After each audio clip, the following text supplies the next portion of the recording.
Whoa, buddy. Put that thing back in its holster. We haven't gone anywhere. I don't understand. Check out the MichaelDukesShow.com for information on how to get access to the podcast. Welcome to the party, pal.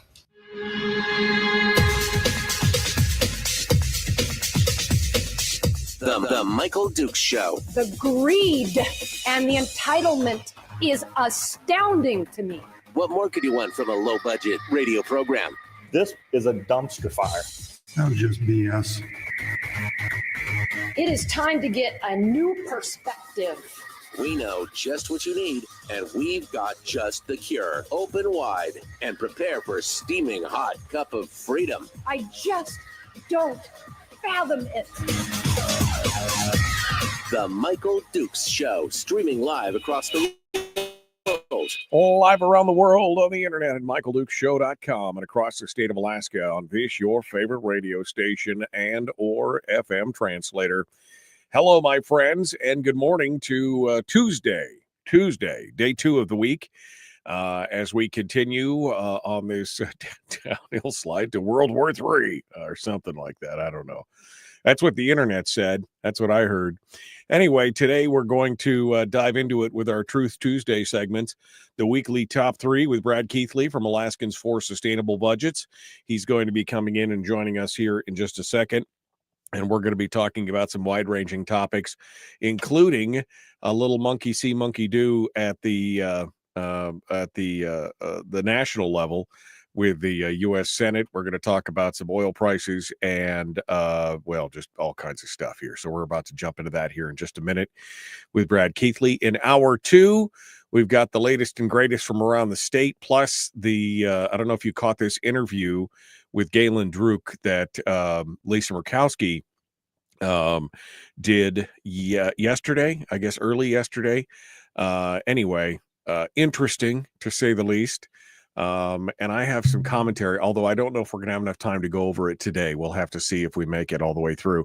And then at the end of the show today, of course, we'll be joined by none other than Chris Story, the man from Homer, who will come in to help us with our weekly life coaching uplift. All right, so that's it. That's everything today. Tomorrow on the program, Bob Griffin's going to be joining us, and we're also going to be talking with the folks from the Alaska Diving Search and Rescue and Recovery Organization about their mission. They've been in the news lately doing a lot of things around the Cook Inlet and the Ketchimak Bay to try and help rescue people. We're going to talk about that as well. That's it. That's the whole deal. So I guess without further ado, we'll get started here and jump into this with Brad Keithley, who joins us from a secret undisclosed location where apparently it's very tropical. Hello. Good morning, Michael. How are you? That's embarrassing. I almost wore that same shirt today. No, that would have been. I mean, the day we both wore red, but this would have been. I know. Well, it's funny because I actually I have a semi-tropical polo shirt, and I almost grabbed it this morning. I thought this is a little bit too loud today, so I'm glad we didn't. Otherwise, we'd be totally unbalanced. Brad, it's good to have you on. Thank you for coming on board this morning, as always. Every week, we've been doing this for a long time. We've been doing this for going on 14 years now, and I don't know if we're making any difference, but we're trying, right? That's all we can do. It's all we can do is try and lay the truth out there. We've been doing this for 14 years, and we look exactly the same as I know exactly as on day one, Michael. It's just it's so crazy. I was actually looking at a picture from 2014 when I guess it's 11 years, not 14 years, 11 years. 2014 when I first got there, and I realized, wow, I used to have brown hair. That's how it used to work. I mean, it was 11 years ago. It's amazing what happens when you. And for me, I used to have hair. You used to actually have hair. Yeah, it's one of those things. All right, Brad. Well, let's get into today's weekly top 3. We're going to start off, of course, with the big headlines. The Iran-Israel fight. There was a ceasefire yesterday, and then late last night there was they didn't break it, but they bent it significantly, and now who knows what's going to happen. But the effects of this on Alaska oil is going to be kind of profound. Give us the highs and the lows here. Well, this is sort of a follow-up to last week's discussion about, what controls oil prices, supply and demand. If we needed a rehash, it's supply and demand. Right. And to sort of take that through the week a bit, I was just before the show opened, I was checking what the oil prices were right now. I can say something during this segment and be contradicted during the segment itself. So keep a broader perspective in mind. But last week we were talking about the fact, look, yes, there is a war. Yes, they are firing bombs at each other, but it's all about supply and demand. Look at whether anything is actually happening to supply, and look whether anything is actually happening to demand, significant demand, in trying to gauge where oil prices are going. And the discussion last week was, look, they're throwing bombs at each other. There's a risk premium building in, but they haven't thrown bombs yet at supply sources, Iran supply sources, and they haven't thrown bombs yet at major at areas that would affect significant demand. There's a risk that they will, and so there's a risk premium of a percent built into the price to take into account that risk, but they haven't. If the Israelis had bomb supply or did bomb supply, or if the Iranians did shut down the Gulf of or the Strait of Hormuz, which has been talked about from time to time, which would affect all Gulf supplies, Persian Gulf supplies, which is about 25% of world supplies. If those things happened, then oil prices would take off through the roof because supply would be impacted significantly. But they hadn't at that point, and I kept saying, look at supply and demand. Well, what happened? What's happened during the week? At one point, this segment was called. So we bombed Iran with nukes, or not with nukes. We bombed their nuclear facilities, but prices didn't move. In fact, at one point over the weekend, prices started coming down, even though we bombed the Iranian nuclear facilities or the nuclear enrichment facilities. Prices started coming down, and then when Iran's response was to throw some missiles toward Qatar that were intercepted along the way, prices really started taking off. And so, and what it was the market's assessment was that supply was not being impacted. The Iranians did not do anything in the Persian Gulf. Israel did not do anything to Iran's production facilities. Supply wasn't impacted, and so the market, yes, there's a war going on, but to the market, it's all about supply. Particularly in this region, it's all about supply. And do we see anything affecting supply? And the market kept saying, no, we don't. No, we don't. No, we don't. No, we don't. So I was checking prices before we went on this morning, and the Brent price for December, which is sort of the gauge of what our FY26 price looks like. The Brent price for December is now 65.67. So we're in the 65, 66 range, back to where we were basically before Israel started throwing bombs over in Iran. We're back to the level we were because the market, though it sees this war over there and sees all the shooting going on, the market's not seeing anything going on the supply. Last night we were down. Last night we were down at 65, and so we're a tick back up from that, as I think the market tries to figure out what's going on with the ceasefire. Do we have one or do we not? But again, the market is saying, look, supply is not being impacted, and so price is going to soften. So all those people, including, to some degree me, because I thought, well, this may get us a little bit through FY26. All those people who said, the risk premium that's being built into price is going to save Alaska. There was an Andy Holloman post that said, yeah, see, price is going back up. We didn't need to do all these school spending vetoes.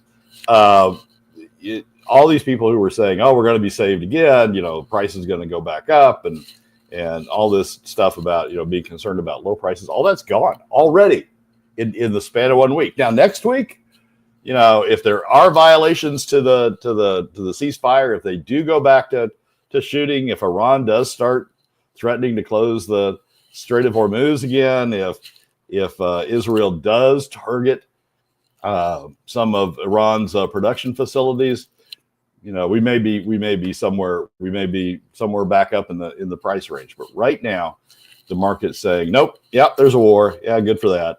But it's not affecting supply or demand, so we're not going to factor that in a big way into price. And of course, we have that love-hate relationship with the oil prices. I mean, we as citizens hate it when oil prices rise, but the state loves it, and vice versa. We can really shine when we have a lower oil price, because we pay less for heating oil and for gasoline, et cetera. But the state then struggles. And like you said, I think people were really, macabrely kind of hopeful that a Iran and Israel extended war would help bolster that price, but it just hasn't, and the needle really hasn't moved that much. One of the professions I never want to be is a crude oil day trader, because with the markets open 23 hours, they take a break. For Alaska, it's the breaks between 4 and that the markets are open, and it's just a horrible life, because particularly during a time like this, because on the flick of a switch, prices can go up dramatically, and positions that you thought you'd settled in for good value, those positions can be destroyed. And if prices are up, you think you settled in on a good set of values, you go to sleep, you wake up and they're all gone.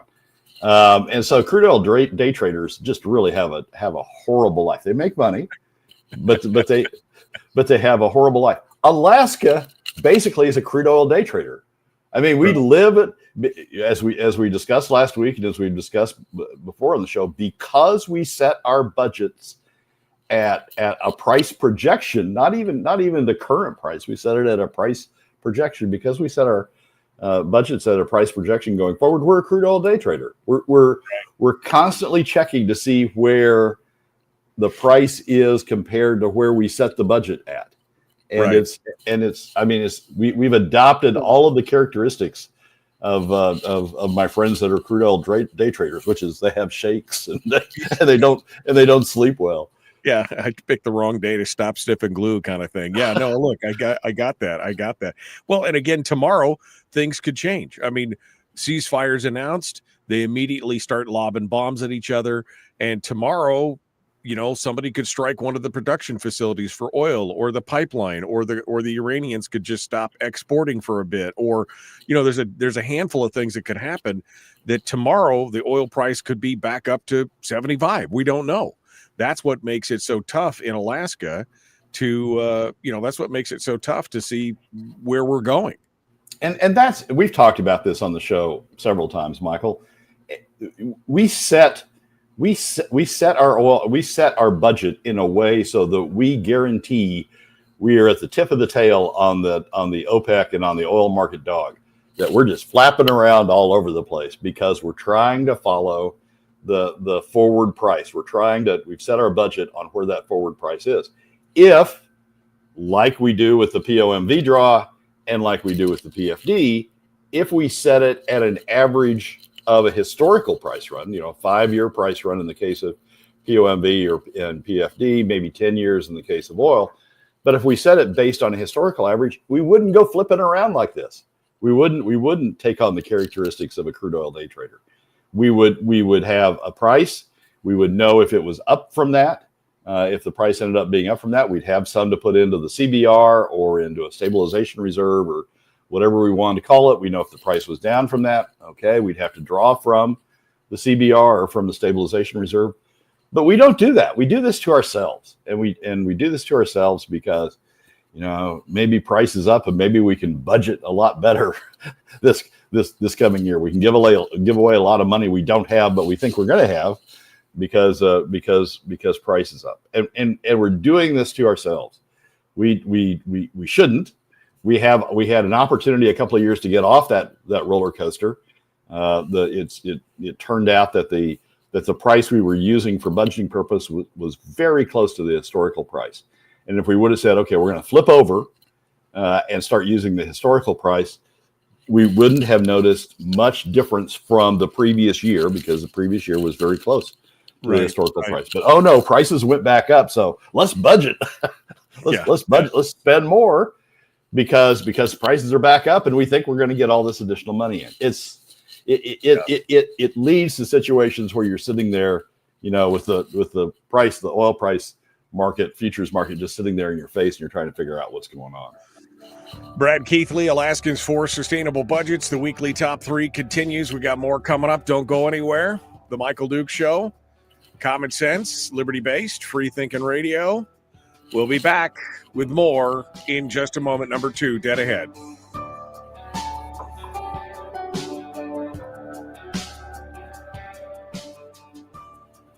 If you missed the show, you can listen to it on your time with Dukes On Demand. Oh, and it's free. Like America used to be. Streaming live every weekday morning on Facebook Live and MichaelDukesShow.com. Okay, we're in the break right now. Something that Harold and I agree on. My God, the clock must have stopped. How about zero-based budgets? Only spend what you need to meet your constitutional mandates. Yeah, that's the ultimate goal, right? The problem is we're never going to get there. Are you kidding me? Government is way too easy with what did we spend last year? Now, what do we need to add to it? That's government's. That's what they've been doing. And one other thing on top of that, which is how much revenue are we going to get? How much revenue are we going to get from oil? Additional revenue are we going to get from oil? So I can go out and satisfy my constituents and tell them I'm catching up with past underinvestment. That's always the catchphrase that makes my head for my hands. I'm catching up. Well, we'll see what happens here, but it would sure be nice to be able to at least count on a baseline budget that we could work with for sure. Let's see. Just a quick comment, because I see Frank is talking about the FNSB has now taken over cell phones. Apparently you guys got an alert about the fires, because there's tons of fires up there. How did they get my cell phone number? Frank, they didn't call your cell phone specifically. They basically sent it out to every phone in a geographic area. That's what they do. That's how those alerts work. It's not a hey, they picked you up and called you. It was they sent it to every phone in the area.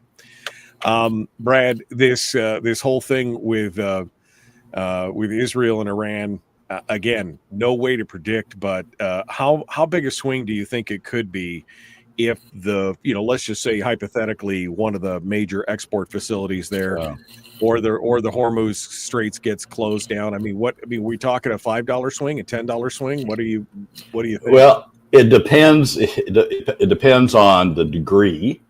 It depends on whether people think it was an accident or permanent or on purpose, and it depends on how long they expect it going. So if Iran did something that, just to take an extreme case, if Iran sunk a bunch of tankers in the Strait of Hormuz in a way that made navigation extremely difficult, so we're talking about a semi-permanent, fairly long-term condition until they can get those tankers out of there. Plus, Iran wouldn't do that. Iran's on its deathbed at that point, because it's killing itself by choking off its exit point for oil. But if something like that happened, we're easily talking 100, 125 in terms of oil. So it depends on the degree. If, on the other hand, Israel has a weapon go stray and happens to hit an oil supply depot, a tank in a tank farm in one of Iran's export facilities, people go, oops, it's starting to spread to the export facilities. And you would see a price spike. The day traders would go crazy, trying to figure out where that price is going to go. You'd see a price spike, but if Israel then said, accident, sorry, We're not intending to extend the war to the export facilities. Our bad, forget it. We're not going to be doing that anymore. Then you'd see prices come back down fairly quickly. So it depends on severity, Right. extent of time, and what exactly has been hit. So basically what we're all saying is it's a guessing game. I mean, that's the thing. And that's like you said, you wouldn't want to be a day trader for crude because you just never know. I mean, one stray missile can change the whole outlook in a few minutes and then change it back 12, 15 hours later. It's definitely an iffy proposition. Some of the big crude trading shops I've come to learn have a bunch of military experts on staff to figure out exactly that sort of thing. Military and crude logistics experts to figure out exactly that sort of thing. Are they targeting export facilities? Are they significant? Are they important military moves against those export facilities? And so, they're constantly trying to figure that out and price it in. But it's, for the common day trader, it's like worse than Vegas. And here we are trying to live on this and trying to decide what our budget's going to be next year. And instead of, getting some steadiness in there and getting a rolling average of what we're doing, we're constantly playing. We're constantly behind the power curve on this, which is just, it's insane. All right.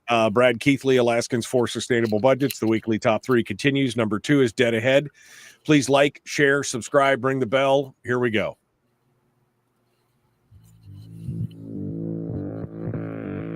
Public enema number 1.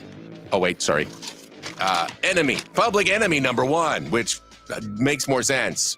On the other hand, he's a little bit of a pain in the Michael Duke Show.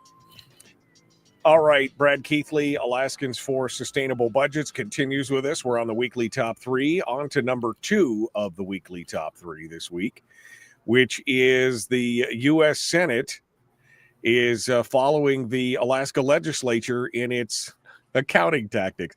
I mean, I don't know if this is, it might be one or the other. I don't know if it's chicken and egg, money and follow. Just seems like this is a constant thing. But Brad, you're talking about the new bill, which uses a whole new accounting method to show you how much money it's saving or not spending, or et cetera, et cetera. Give me the rundown on this. So the worst thing that's ever happened in Alaska fiscal approach, Alaska fiscal accounting, was in 2017 when LBNA, they didn't even change the statute, when Ledge Finance, David Teal, did this accounting trick where he moved the permanent fund dividend from designated general funds, where it belongs, because designated general funds are funds designated by statute for a specific purpose.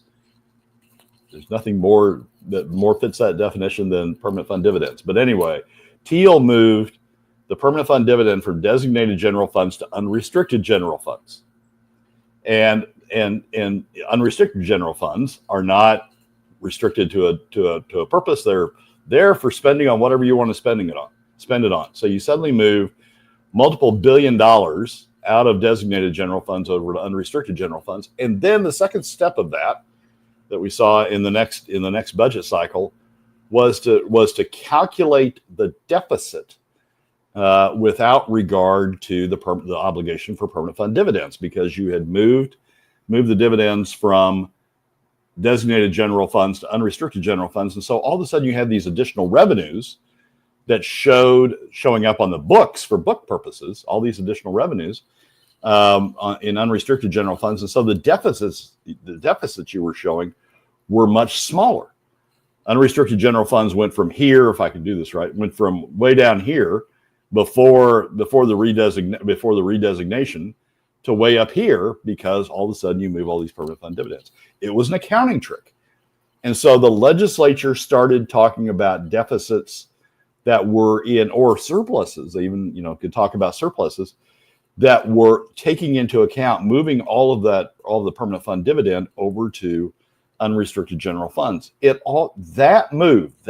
single move freed up, $2 billion, whatever the permanent fund dividend otherwise would have been, freed up $2 billion additional revenue, or additional fiscal space, is how the people in DC talk about it. Additional fiscal space in terms of what they could spend, because they had all these additional revenues and the deficit went down very small. If we still accounted for the permanent fund dividends as designated general funds, the deficits that we'd be talking about would be huge, $1.5 billion instead of 500 million or 400 million or 300 million, whatever Senate Finance talks about. We'd be talking about these huge deficits, and the pressure to reduce spending would be great, because we weren't counting the PFDs as government revenue. We would have a lot more downward pressure on spending as a result of putting those revenues back where they belong, taking PFDs back where they belong. We'd have a lot more downward pressure on spending. But what they did by bringing the PFDs over into unrestricted general funds is sort of create a lot more fiscal space, because they increased the revenues.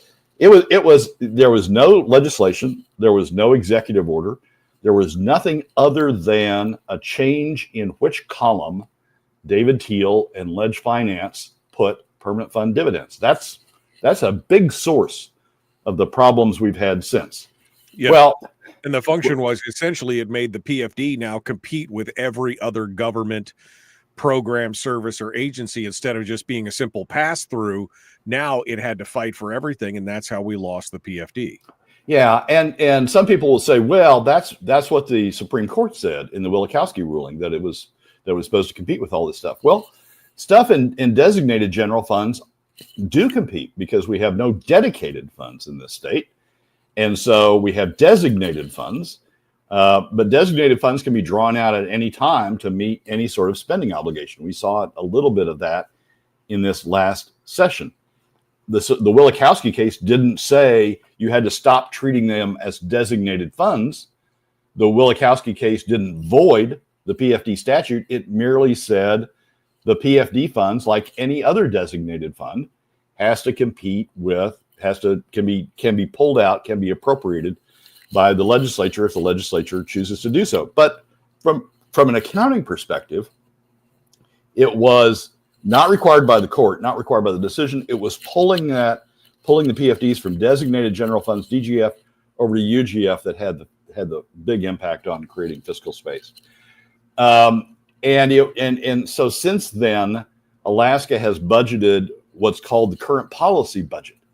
The current policy budget is to say, well, we know that there's that PFD statute over there, but we budget based upon current policy, which the Senate says is 25-75, 25 PFDs, 75% to government. And so we will assume current policy when we look at the budget in formulating the budget, and preserve this fiscal space, this increased fiscal space that we created in 2017. Current policy versus current law.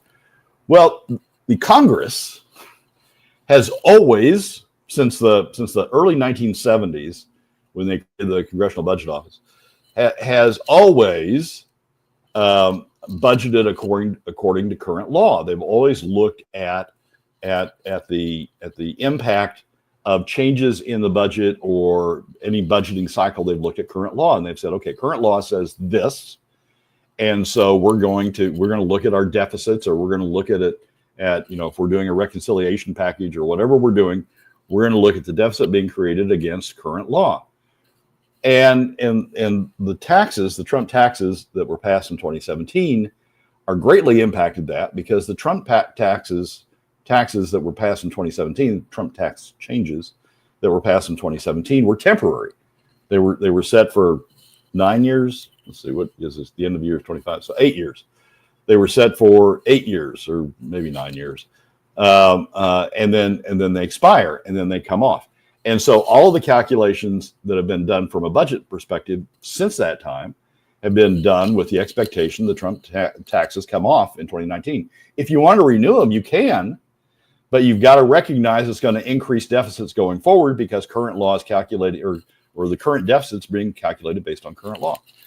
Well, lo and behold, in the middle of all of this reconciliation fight that's going on in the Senate Republicans all of a sudden have decided that they're going to account for the Trump taxes and they're going to account for the budget using the Trump taxes as current policy. They're going to count it on a current policy basis. as opposed to current law.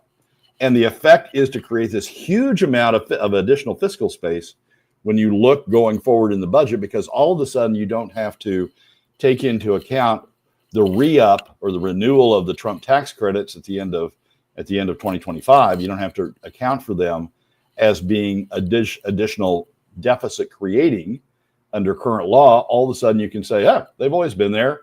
We've treated them as current policy. And so the deficits in the Senate Republicans' calculations all of a sudden fall because they've created all this additional fiscal space by all of a sudden changing off a current law approach, which we'd had since the 1970s, changing off a current law approach to a current policy approach. We've seen what it's done in Alaska. It's increased spending dramatically, frankly, because the legislature has told itself, and the executive branch has told itself, we got all this additional fiscal space because we don't have to account for PFDs as designated general funds. We can account for them as unrestricted general funds. We're going to see the same thing at Congress. What they're doing is, through this accounting trick, they're all of a sudden going to tell themselves, hey, we have all this additional fiscal space. We thought we were going to create billions in additional deficits, 4 trillion in additional deficits over the 10-year period that we're looking at in doing the budget. Well, that all of a sudden came down to 400 billion or something, because we created this additional fiscal space by beginning to look at things on a current policy basis as opposed to a current law basis. The problem with the current policy basis is it's whatever you want to say it is. The Congress doesn't have to do anything, just like the Alaska legislature didn't have to do anything when we shifted off treating PFDs as DGF over to UGF. Just like the legislature didn't have to do anything, the executive branch didn't have to do anything. It was David Teal's spreadsheet, the change in David Teal's spreadsheet, where it had is all they did to have that create that impact. Well, Congress is saying, well, current policy is currently the Trump tax credits, and so we're not going to account the additional deficits we create by renewing those. They're gonna be doing the same thing, and then the next day they're going to say, well, current policy is this as opposed to that, as opposed to current law. We don't care what current law says. It's what current policy is, and current policy is what we say it is in any given point in time. We are creating the same sort of problem. This accounting trick at the federal level is going to create the same sort of problem, additional problem, as if we don't have enough problems on the deficit side, additional problems at the federal level as changing the PFD from DGF to UGF has done in Alaska. And this is not an insignificant amount. I mean, it's the difference between 440 billion and almost $4 trillion, right? I mean, this is not a little tiny bit. This is a lot. And again, it'll give them that much more headroom to then say, oh, well, we can spend even more. That's the problem. I mean, I've come to the conclusion, Brad, that the people in Congress just don't give two craps about what's going to happen to the economy in the long run. As long as they can get whatever program and money's out that they can right now, they're just not going to slow down. They're not going to slow down at this point. And Thune, Majority Leader Thune, is already spending that additional fiscal space they create through this policy switch. He's already spending it in terms of, okay, well, I can give you some extension on the renewables, right, on the renewable credits, or I can give you this, or I can give you that, or I can keep these farm programs, or I can keep SNAP, or I can keep Medicaid. I mean, he's already created additional money, just like the legislature did in 2017 with David Teal's switch, of which column he put it in on his spreadsheet. They're already giving away this additional fiscal space. And believe me, when you spend more money, the deficit's going to be bigger. Extending the Trump tax credits isn't going to bring more money in. It isn't going to reduce the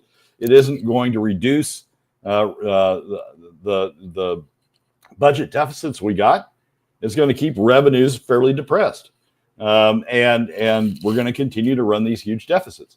But it creates more fiscal space, paper fiscal space, and Thune's already spending it just like the legislature did after 2017 in Alaska. It's horrible. These accounting tricks are just horrible. Brad Keithley, Alaskans for Sustainable, but we can't learn. We're like monkeys who keep putting their hands on the hot stove. I mean, over and over and over again. It just, it's hot. Oh, it's hot. I don't understand why this hurts. Oh, it's hot. I mean, we just can't stop doing it. It is, it's madness for sure. Brad Keithley, Alaskans for Sustainable Budgets, the weekly top 3. Up next, number 3, the biggin.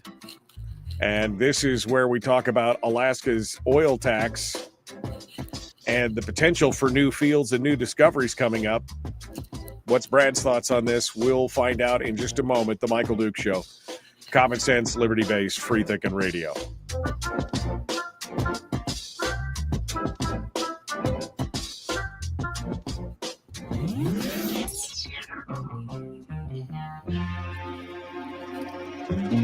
Listened to by more staffers in Juneau than any other show because their bosses told them to. And after what they just heard, oh man, they're going to be pissed. You're a bad, bad man.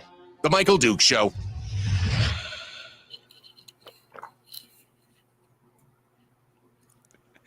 We just can't win, Brad. I mean, we just, they keep changing the goalpost, right? I mean, they just keep changing the goalpost. Oh, we're this much in debt. No, we're really not. It'll be this much, and we can keep spending up to that point. I mean, it's just total fantasy at this point that we could continue to do what we're doing, and it's all going to be okay. Yeah, rather than, I mean, what it leads to is this: rather than creating additional fiscal space or maintaining your fiscal space by reducing spending or increasing revenues, which otherwise you'd have to do. Rather than doing it the old-fashioned way, we earned the fiscal space by taking the hard maneuvers. They just go in with a sharp pencil, or in David Thiel's case, just a click, a mouse click, to move that column, to move that category from this column to that column, and all of a sudden, rather than doing the hard work of keeping spending under control or increasing revenues to offset the increased spending that people want to do, rather than doing the hard work of that, through one magical mouse click, you're able to create all this additional fiscal space, as you said, at the national level. They've created 4 billion. Yeah, well, 3.6, 3.8 billion, right? 3.8 billion of additional fiscal space, additional spending. Trillion is trillion. We're dealing at the national level. We deal with billions in Alaska, trillions at the federal level. 3.8 trillion of additional fiscal space that Thune is now busily trying to get the bill through by giving it away. And it's madness, Michael. I mean, we're not creating additional value. We're not creating additional fiscal space by actually reducing spending, just like we didn't in Alaska. We're not creating additional fiscal space by reducing spending or increasing revenues the old-fashioned way. We're doing it by accounting tricks that don't change reality, which was we're spending a lot more. We're committed to spending a lot more going forward than we have the revenue to cover. We're creating huge future deficits. But those in control of the sharp pencil or those in control of the mouse think they're being smart. Think they're doing good things by making these accounting changes, and the country suffers for it. The state, Alaska, has suffered for it. It's a downward slope that we get ourselves on. Brian just kind of sums it up for me. He says, feeling like we're living in a Lewis Carroll world.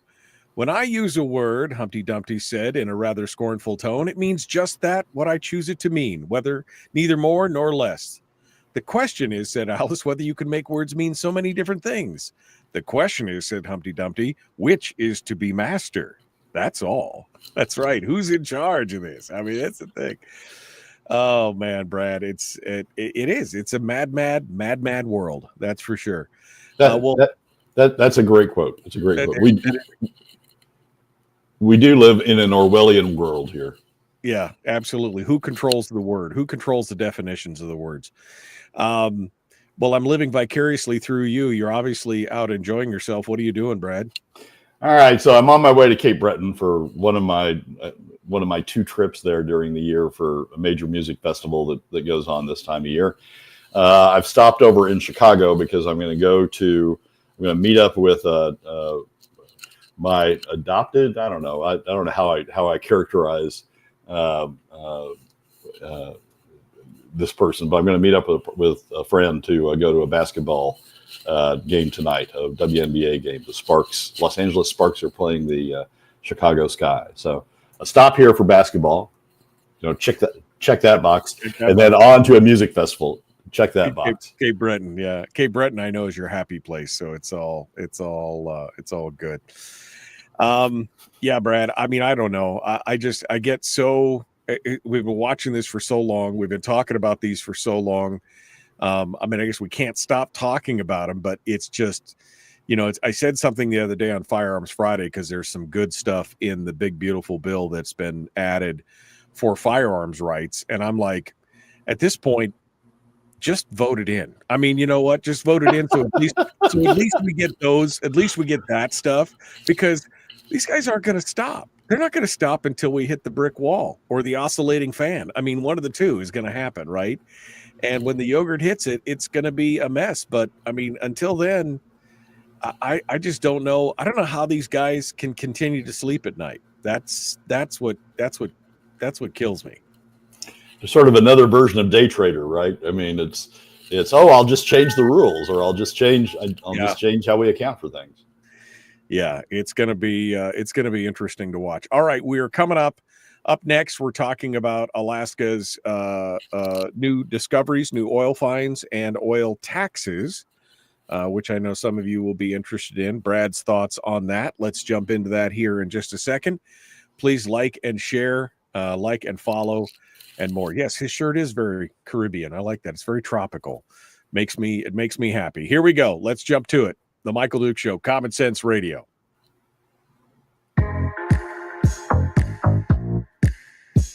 The Michael Duke Show, proudly splitting the left versus right dichotomy.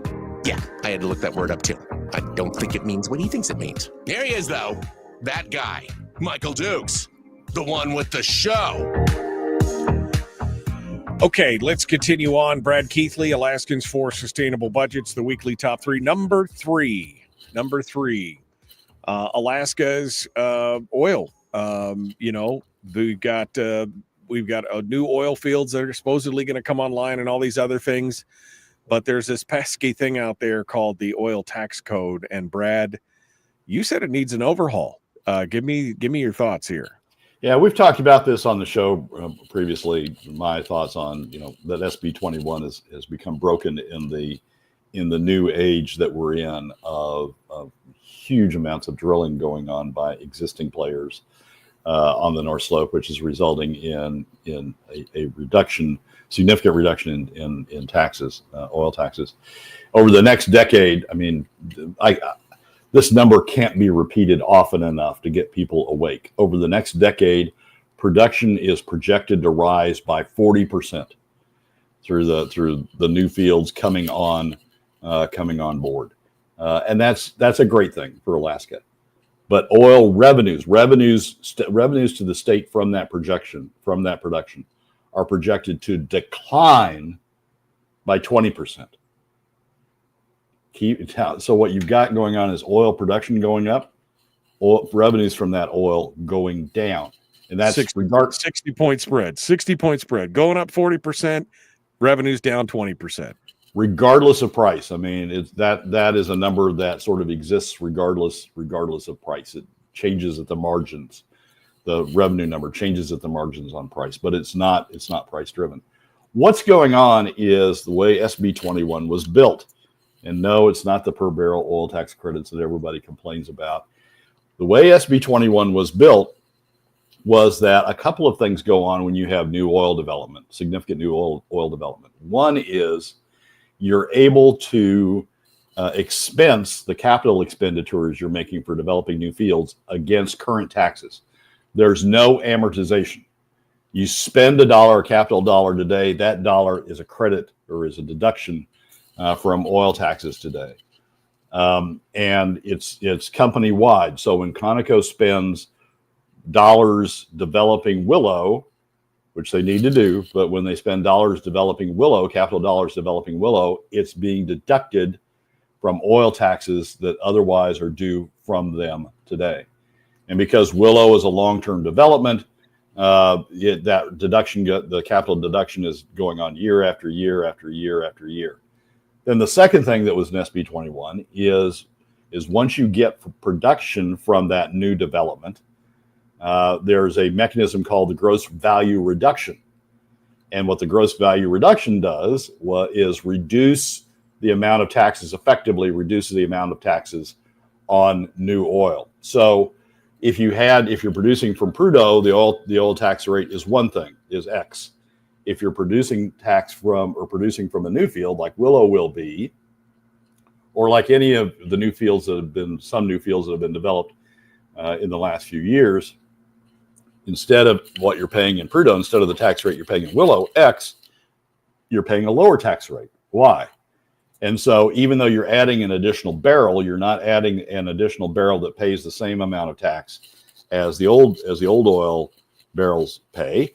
Is paying a lower rate. So as production goes up, the average tax goes down because of the GVR. The combination of those two things, even before you get to the per barrel credits, the combinations of the allowance of deducting capital expenditures in the years in which they occur, and the GVR for the new oil you develop, have result in production taxes going down over time, even as production rises.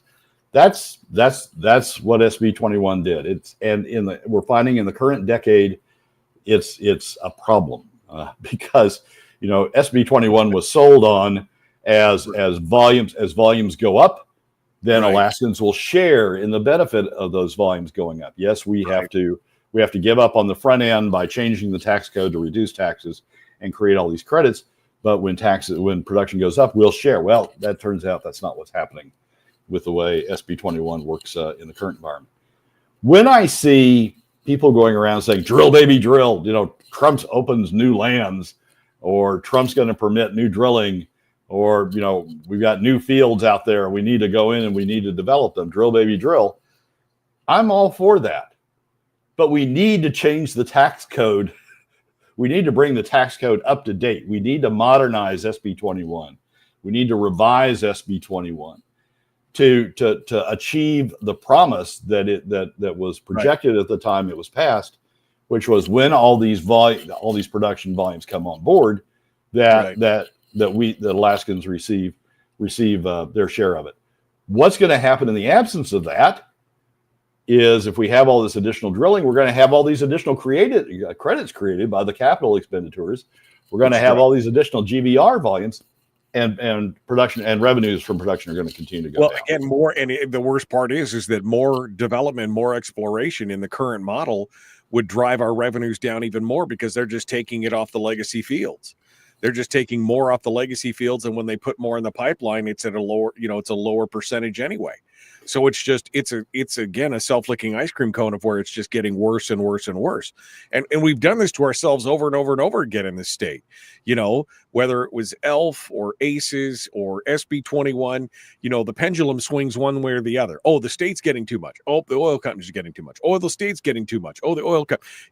We've got to have some equity, and there's way too many bells and whistles in most of these plans, instead of just saying, why don't we just have a wellhead tax? Why don't we just have why don't you just have one tax instead of all these different indicators and escalators and all these other kind of things?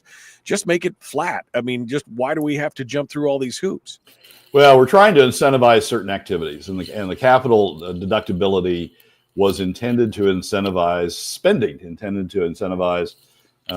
spending on new developments. And so if you're going to spend on new developments, we're going to give you a deduction, an immediate flow through deduction on your current taxes. And it was intended to incentivize that. And the GVR was intended to incentivize going out and developing new fields that otherwise weren't getting developed. And you can go through all these pieces and you could explain what they were trying to incentivize. But the net result of it in the current environment where we have these high development expenditures going on, the net result in this current environment is production's going up while production revenues are going down. So right. when Republicans or anybody else says, what we're doing, we have a bad enough projection for the next 10 years with the 40% increase in in production, but the 20% decline in revenues. We have a bad enough projection. If we have additional development, if we start in on additional fields and have additional capital expenditures particularly by existing incumbent producers up there, if we have additional developments, what we're going to have is an even lower tax revenue over the next 10 years. It's going to keep knocking it down and knocking it down and knocking it down as we go forward. So before we get into this drill, baby, drill, we want all of this additional production to come on, Lord. We want additional leasing. We want companies out there. We want to push them out there. We want to encourage everything we can. Before we go down that road, we really need to fix the old way the oil tax system works in this environment first. Because if we don't, all we're doing is driving near-term tax revenues deeper and deeper and deeper, and increasing the amount of deficits that we've got in this state more and more and more. Down to less than about 2 minutes here, Brad. So how much wiggle room is there on there? I mean, you and I have talked about a number. I mean, is there 400 million left on the table? 500 million? Is that kind of where we're at? We could be making that up. We could change those things and make that money up.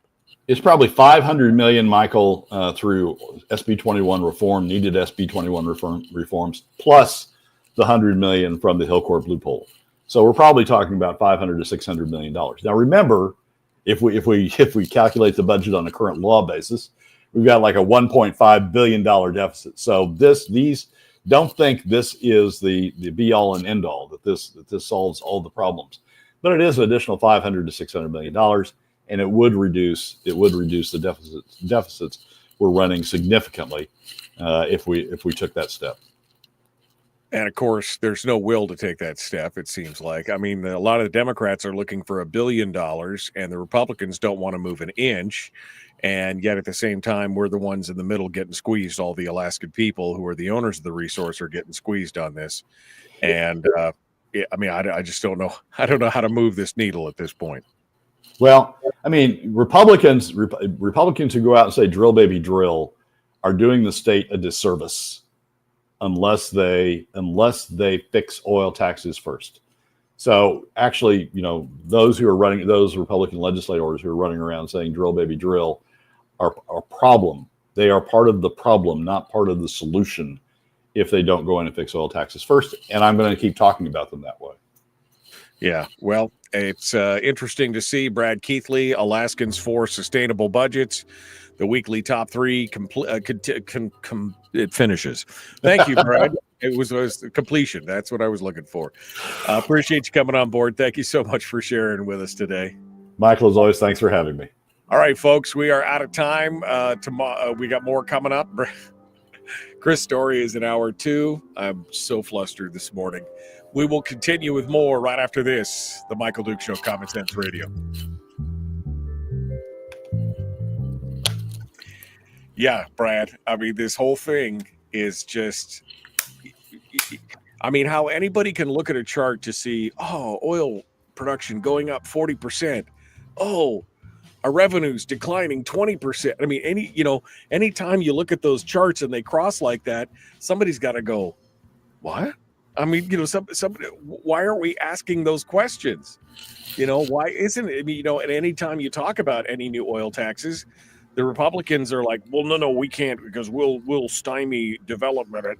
Well, what good does it do to develop if we're losing money in the long run on a finite resource, right?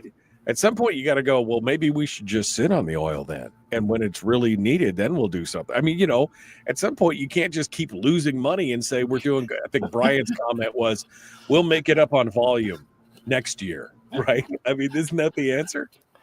Yeah, it's it is. I don't think. SB 21 started with a very clear principle. Let's get additional production because Alaska wasn't getting its share of investment. If you looked on a global basis, Alaska ACES had put Alaska in a hole in terms of getting additional investment. So let's revise the code to get additional investment, and then we'll get increased production. Additional investment will lead to increased production. We'll get increased production, and Alaskans will share in that in terms of increased revenues, because obviously as production goes up, revenues will go up, right? People still say that. And so you start with that simple premise in SB 21. And then you start putting in bells and whistles because this company wanted that or that company wanted this. And it all seemed to work because it was going to incentivize production. And of course, at the back end, if you incentivize production and increase production, you'll have increased revenues. Well, we've come to find out it sort of worked through the 20 teens. When you look at it, it incentivized additional investment, but it wasn't so much that it plowed down production or plowed down revenues. It sort of worked the way it was supposed to. But when you get into the 2020s and you have these big expenditures going on by ConocoPhillips in particular and Willow, but also Pika, which is all the oil search is doing, Santos is doing, is creating future tax credits. So when they start producing, they won't have to pay much because they've had all these capital expenditures that they've gotten to carry over as credits against future taxes. You all of a sudden you realize, whoops, it didn't work the way it was supposed to, which is as production increases, revenues are going to increase. And so you really need to sit back and go, whoops, it didn't work the way we wanted. So we need to go in and revise it to make sure it does work the way we want. That Alaskans get a share of the revenues that are being produced by this additional production that they've paid for by changing the tax code to create these incentives. That's a simple concept. Production goes up, Alaskans ought to share. It's not working that way. No, you ought to go back. You ought to go back and make it work. They keep wanting to set this perfect. We want to set this perfect thing in stone and then leave it, never realizing that with the vagaries of the market or changes or things like that, it needs to constantly be adjusted. That's the thing. It's like they want to set it and forget it and then never go back and touch it again. Well, and that's what they did with ELF. That's what they did with ACES. That's what they did with SB. It's the same thing. Yeah. And the set it and forget it seems to work in somebody's favor. ACES, it worked in favor of the state and against the oil companies and ultimately against the state because of decreased production, of decreased investment.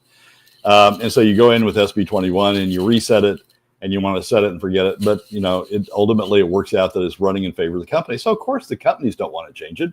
No, they're making money hand over fist this way.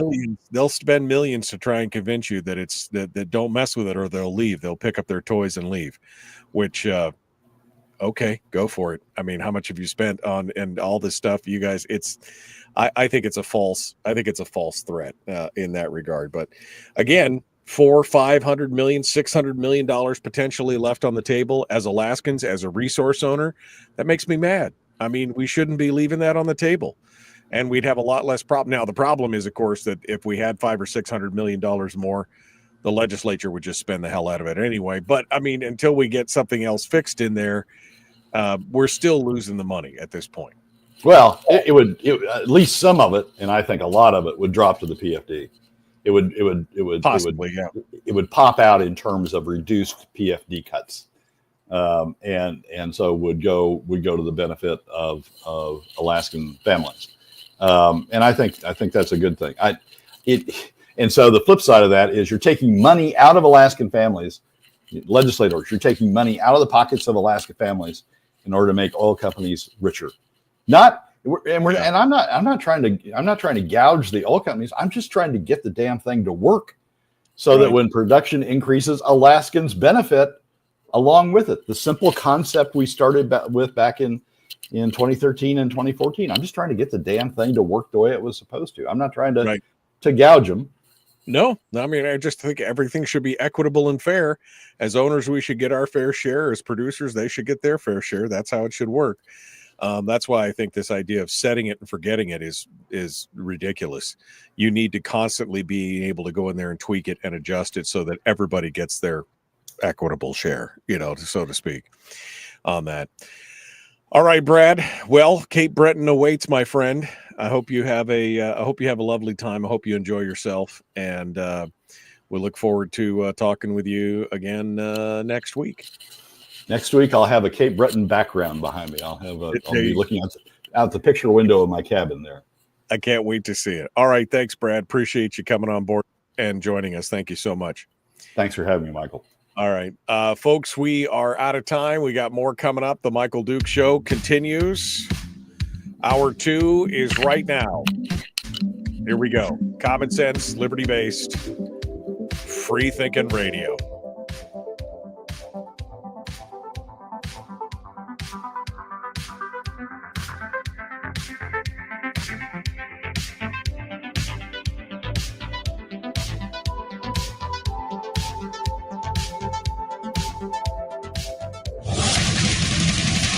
Whoa, buddy. Put that thing back in its holster. We haven't gone anywhere. I don't understand. Check out the MichaelDukesShow.com for information on how to get access to the podcast. Welcome to the party, pal.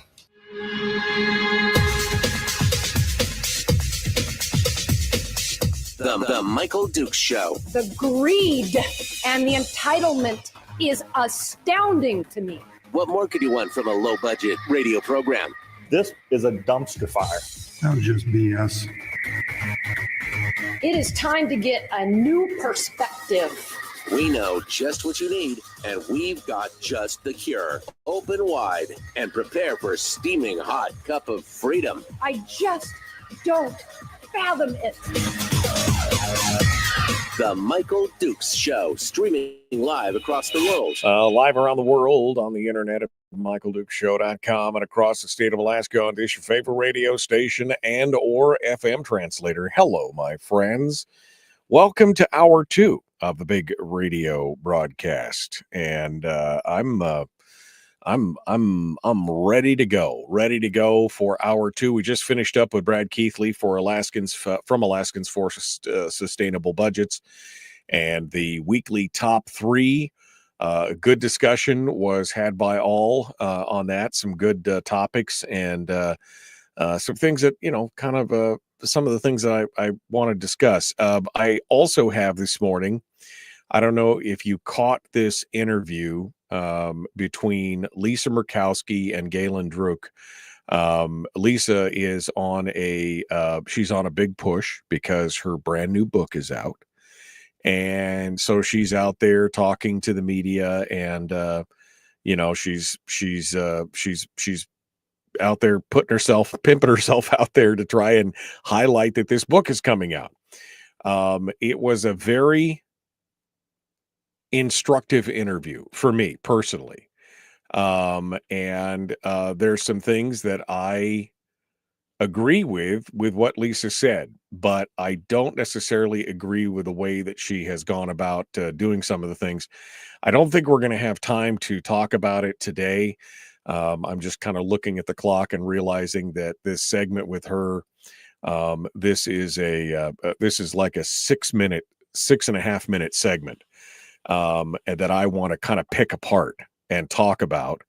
So we will probably do that on Thursday.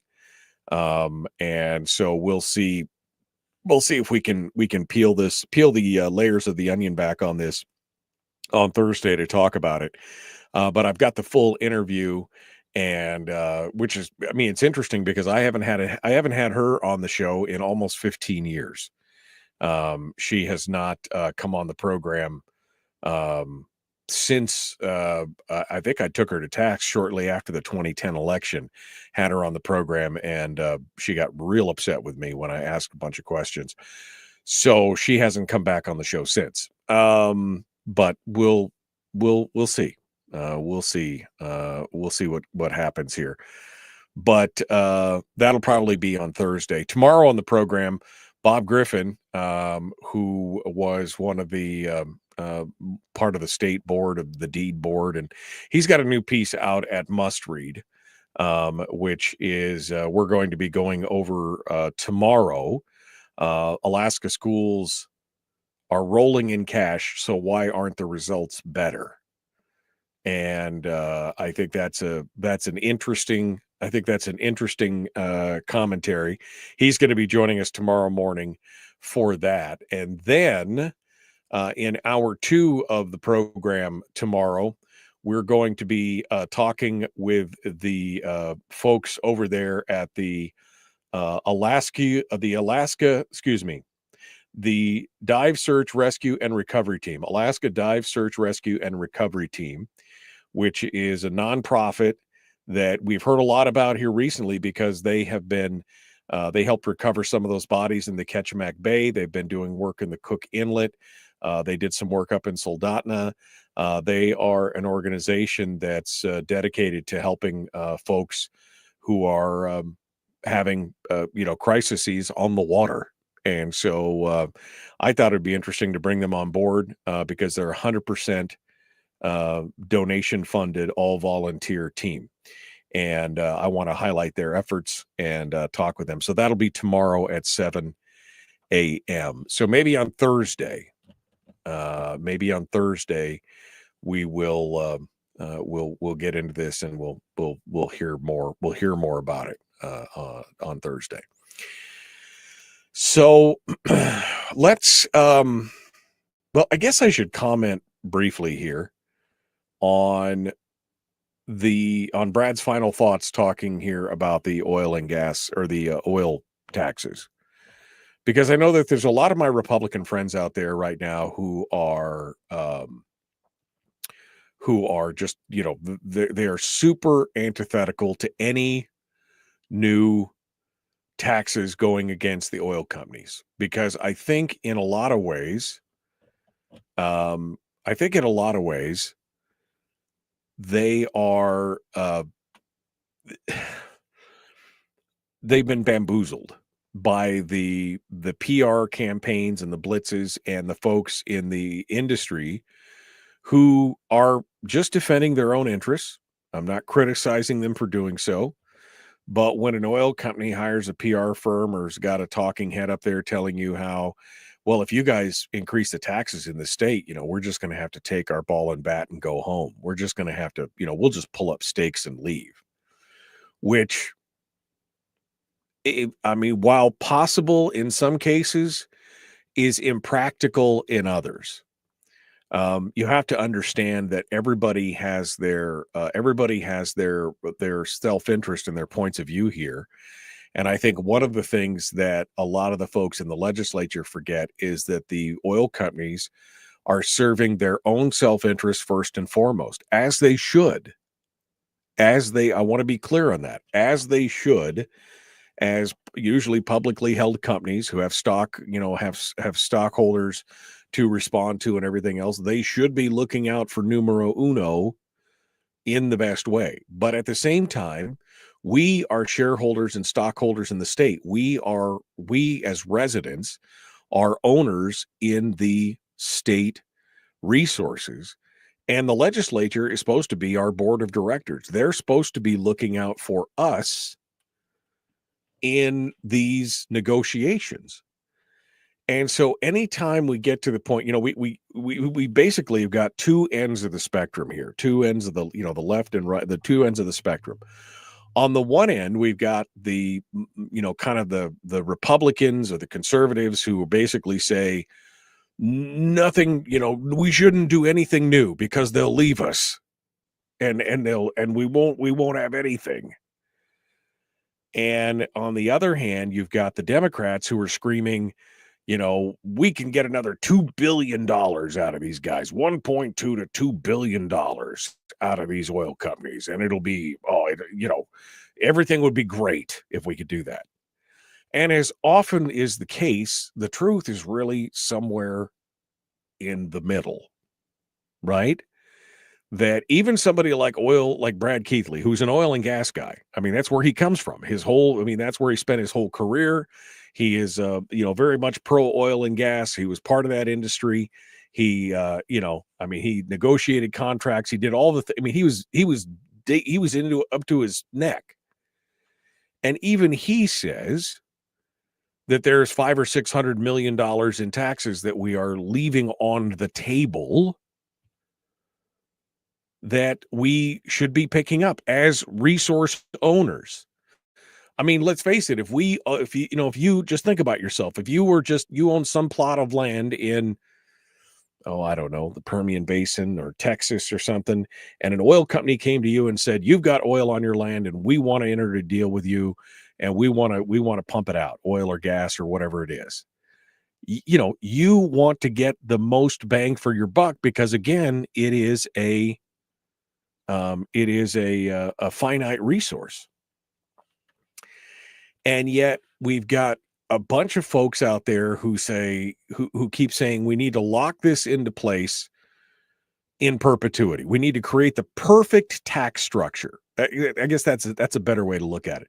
They keep saying we need to make the perfect tax structure so that oil companies can have stability and they can depend on what's going to happen. Well, why? Because things change all the time, all over the world. Oil companies are constantly having to readdress issues of rate and royalty and price and taxes and everything else. Why does Alaska have to bend over backwards to be the perfect locked in perpetuity tax regime out there? Because again, we've gone on these huge swings, right? The ELF, the economic limiting factor, that was one of the first taxes. Remember that? That was, I mean, it was before, before that, I can't remember what the one before that was called, but the state was getting too much. And then ELF came in, and then all of a sudden we weren't getting hardly anything for our oil. And then ACES came in as a way to help drive development and get our bigger, Alaska's clear and equitable share. That's what ACES stood for. So Alaska needed to get some. So then the pendulum swung back the other way, and we were taking too much, and we were seeing oil development and exploration dry up. And so then they're like, well, we need SB 21 because that will then incentivize exploration. And we just keep swinging the pendulum back and forth and back and forth. Why don't we just have one that's in the middle, that doesn't have all the bells and whistles? And then if we need to address it and we can change certain things as we go on, why don't we do that? Instead of these extreme swings in one direction or another. It's, I can't seem to get my brain around the fact that there are legislators out there that truly don't believe that we are resource owners and that we should be getting the maximum yield from our resources. And if we offend one of the producers, that somehow they'll just pick up their ball and bat and leave after investing millions of dollars into things. I think in some ways they've been bamboozled by some of the rhetoric that's coming out of some of the oil companies. Well, it's a nice oil field. It'd be a shame if we walked away from it. Well, if you do, somebody else will step in because we still need oil. And the president now is driving the fact that we need more domestic oil production than ever before. So if you step away, I'm sure somebody else will want to come in and pick up the ball. It's astonishing, absolutely astonishing. But this is part of the problem of where we're at. But again, as I said to Brad earlier, my other fear is if all of a sudden, let's say I waved a magic wand and we were getting, an extra $500 or $600 million, I have a fear that they just spend it all again. They just spend all that and more. I mean, it's that's it. And voting harder. I mean, I see people there. It's because we keep voting. We need to vote. We need to vote. The problem is the wrong person is getting elected. I don't know if voting harder is the solution, guys. I mean, that's the thing. I've thought I've had solutions for years, and nobody really wanted to pick up any of those. So, I mean, I don't know. I don't know what the solution is. I can see what the problem is, and I can identify if I was king for a day, how I would fix it. But I don't know how you fix it when you're working with, 65 monkeys in the zoo. How do you get them all to go in the same direction? I don't know. I don't know how we move that pointer. I could see the problem. I could see the solution if somebody was God Emperor and they wanted to make a decision. But other than that, I don't know how we get out of this morass that we're in. Which, in and of itself is a little disappointing. Just a little disappointing. We'll have to see where this goes from here. All right, we got more coming up. Chris just said, not much talk on the LNG since the Big Dog and Pony Show a couple weeks ago. Well, there was an article in Must Read that just came up, which we can talk about if you'd like. It's a new news that came out yesterday. I don't know if it means anything. Again, I don't have high hopes for this plan, but we'll see what happens. The Michael Duke Show, common sense, liberty-based, free thinking radio. We'll be back right after this.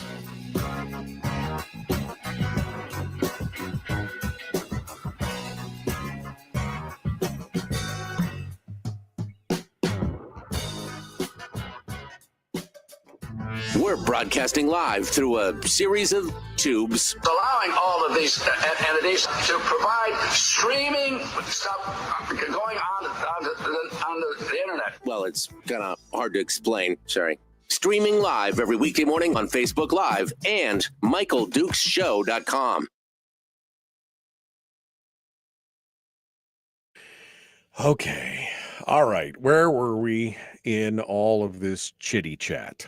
Where were we?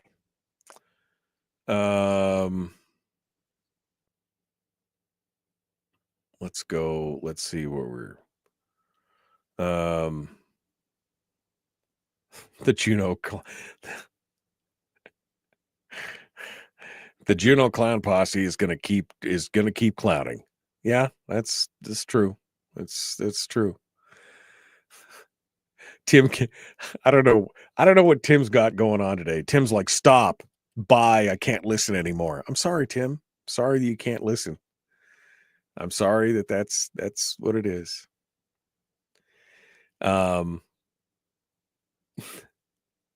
Kyle has got his revisionist history going on over here about the permanent fund dividend. Stop misrepresenting the appropriation process.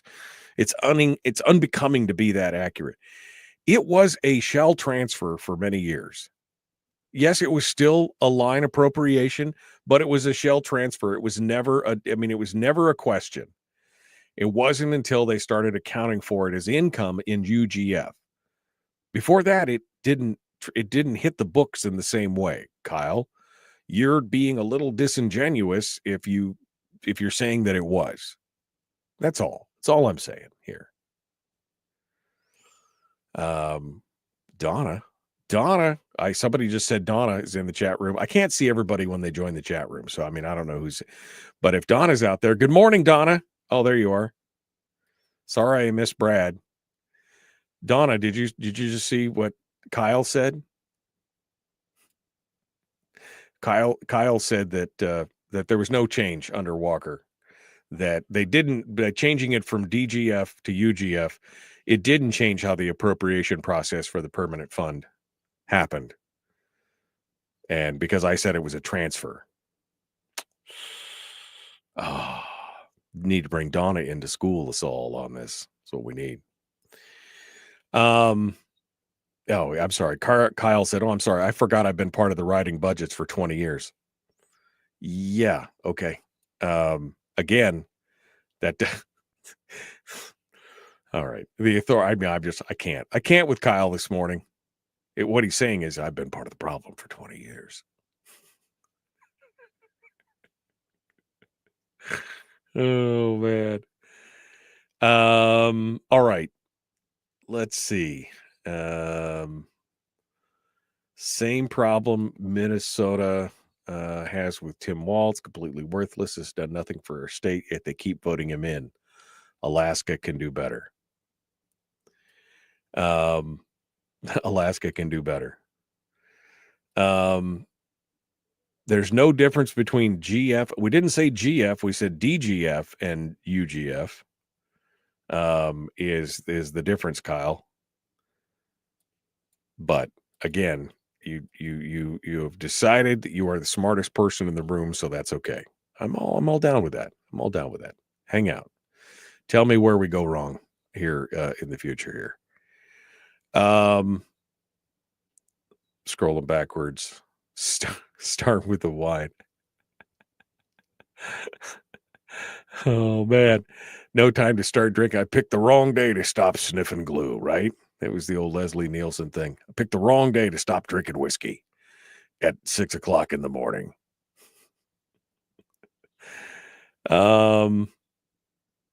And then Chris said not much talk of the LNG since the Big Dog and Pony Show a couple weeks ago. We're going to talk about that.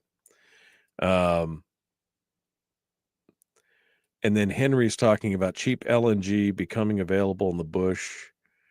I mean, it would be nice if we could burn Alaska gas, LNG in the bush and other areas, but I don't know if that's going to be even viable yet. We just don't even know. The metrics of the economics have got to work out.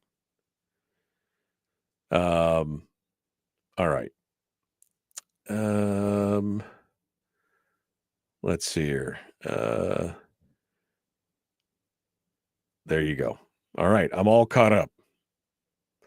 Barbara says she's having a problem. She says, I have to come in and out to see new comments. Well, maybe it's a reboot on your phone, Barbara. That might be the answer to that.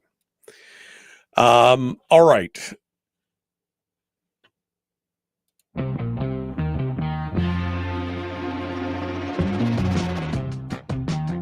The Michael Duke Show. Seriously humorous with a pinch of intellect. Sorry. That is humorous. Here's Michael Dukes. Okay. Let's continue on. Chris was just asking in the chat room about saying he hadn't heard anything about the AKLEG project since the big Sustainable Energy Conference a couple weeks ago. So let's let me give you the news. The latest news came out yesterday. The Alaska LNG project, as reported by Suzanne Downing over at Must Read, they marked a major milestone as Glenfarne announced a strategic partnership with Thailand's PTT Public Company Limited.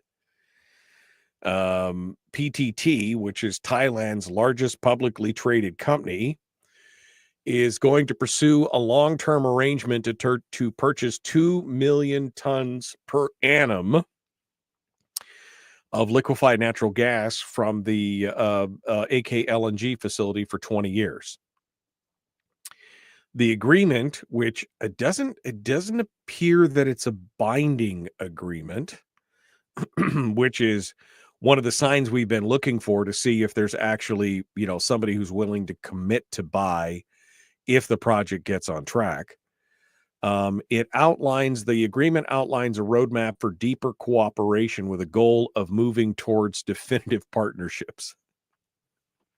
You gotta love that they gotta have an agreement to move forward to create another agreement for partnership, this is the story of the Alaska. Pull up a chair, children, while I tell you a story of the Alaska natural gas pipeline situation. I mean, this is the thing. This is the story that we continue to hear. I mean, right? I mean, under Walker's administration, he had a memorandum of agreement or a signed commitment, quote unquote, from I think Korea and Japan at one point, and then Australia, and then China wanted to do it, and then it's just it's problematic. We're getting a lot of, we're going to make an agreement to make an agreements. We're getting agreements to make agreements down the road. The signing, they say, of the agreement by the Thai Energy Permanent Secretary marks a significant diplomatic and commercial achievement. It brings the AKLEG project's reserved third-party offtake capacity to 50%. So this is the commitments that they've secured so far for from investment grade counterparties, they say. Investment grade counterparties. Now, it's unclear to me as whether or not they would be on the hook to pay for a portion of the development or if they're just committing to taking gas on the offtake. For the way I read it, that's 2 million tons per annum of liquefied natural gas coming out of the facility after it's built. They're not committing to help build it, which is the kicker. That's the thing. We'll see. We'll see where it goes. And then the story goes on to talk about the history of the project, that it's a joint venture now between Glen Farn and the Alaska Gas Line Development Corp. Construction supposedly is going to take place in 2 financially independent phases. Phase 1, delivering gas to the Anchorage South Central region, and phase 2, completing the connection to the export terminal. They're working with a global engineering firm to finalize the pipeline's design and progressing in discussions with construction partners. Simultaneously, the company continues to search for strategic partnerships spanning investment, equipment supply, and long-term purchase agreements, which, again, is all well and good. But do the economics of this work? We still don't know. We still don't know. I would love to see Alaska Gas come to fruition. I really would. I mean, that would be so excellent, but not if you have to pay $3 or $4 over market price for it to work. Not if you have to pay more than you would from Hillcorp in the Cook Inlet, because again, that just doesn't work. It will not be economical. And that's what I'm waiting for. I'm waiting for somebody to step up and say, okay, we've signed an agreement for investors to fund this much, or, this project, and what is the project going to cost? Because again, the last numbers we have on this project are from 2016, 2017. So almost 8 years ago. And at that point, it was somewhere between $46 and $60 billion.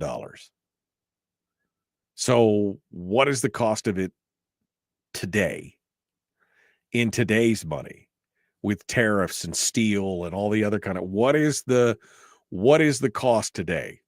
No word on that part yet. No word on that part. Sometimes I just feel like this is it's theater, right? We're like going through the motions of, we're going to set all this up and it's going to be great and everything else. And, if we burn another, 15, 18 months on this thing, and then they come up and they say, well, it's going to cost $80 billion and we just can't find the investors because it's uneconomical. It's just, they're just, don't go breaking my heart, right? Don't go playing with my emotions. We thought we were going to get it done and we can't get it again. I have that feeling. I am not even cautiously optimistic. I am skeptical. I am big time skeptical that they can make this work. Now, if they do, I will very happily eat all the crows you want to hand me. Very happily. Because again, I would love to see Alaska Gas, not just to be able to be used in the state, but to be able to be used for export. I think that's an excellent thing. We've got 17 trillion cubic feet of gas on the North Slope. 17 trillion cubic feet of gas that we could be using and exporting around the world. But does it make sense to do that? Does it economically make sense? Would it make better sense to spend money on a deep water port and to export it to LNG up there and then tank it around? I don't know. But I do know that the way that the pipe is laid out and the plans that they've had in the past, at the $45 to $60 billion mark, that the Wood Mackenzie report that took a look at this and actually looked at it with subsidies, and even in one of their rosiest scenarios with an 80% subsidy, it was still delivering gas at $3 over the market value. It's not going to work. And I guess unless the president decided to nationalize it as a national security asset. But again, the U.S. is broke. Do you think they're going to want to spend another $80 billion on a pipeline that only benefits Alaska? That's how they'll phrase it, right? That's how they'll word it. I just don't see it. I just don't see it happening right now. I am skeptical again, I guess is what I'll say. And it's unfortunate because at my heart, I'm not a cynic, but I'm starting to get a little, I'm starting to get a little frustrated at all this happy clapping every time a new story comes out about some other person that says, oh yeah, sure, we'll buy gas from you when you build it. We'll buy gas from you when you build it.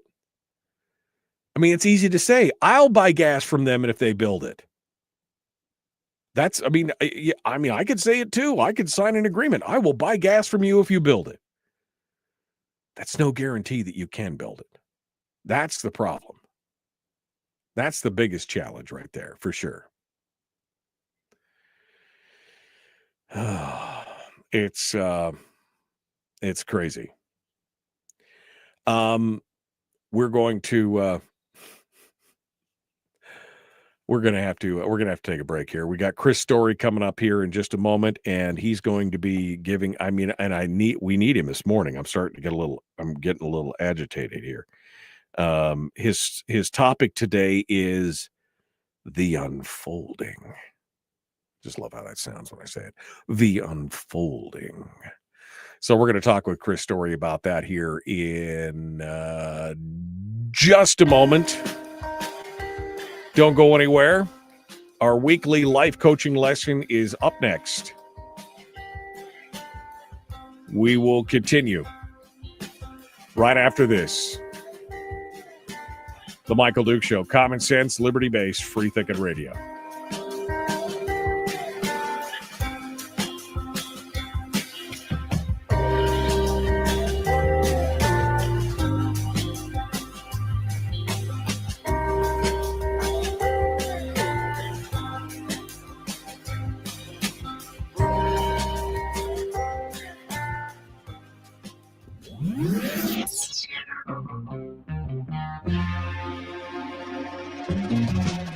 Running on 100% pure beard power. Oh, also some coffee.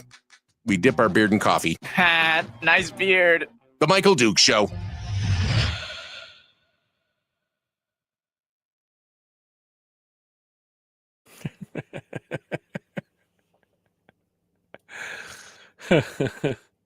Frank wins the internet today.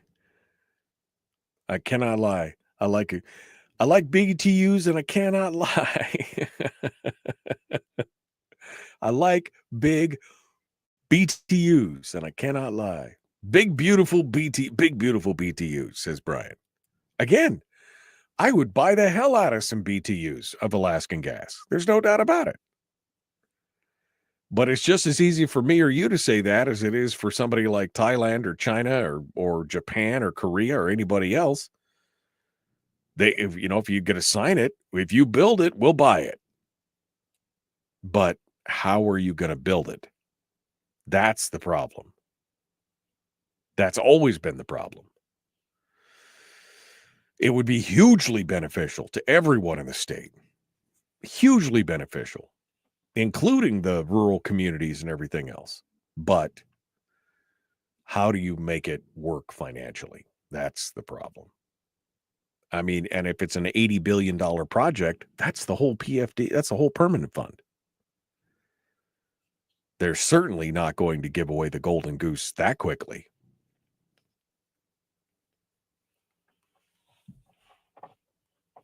Crazy. Okay.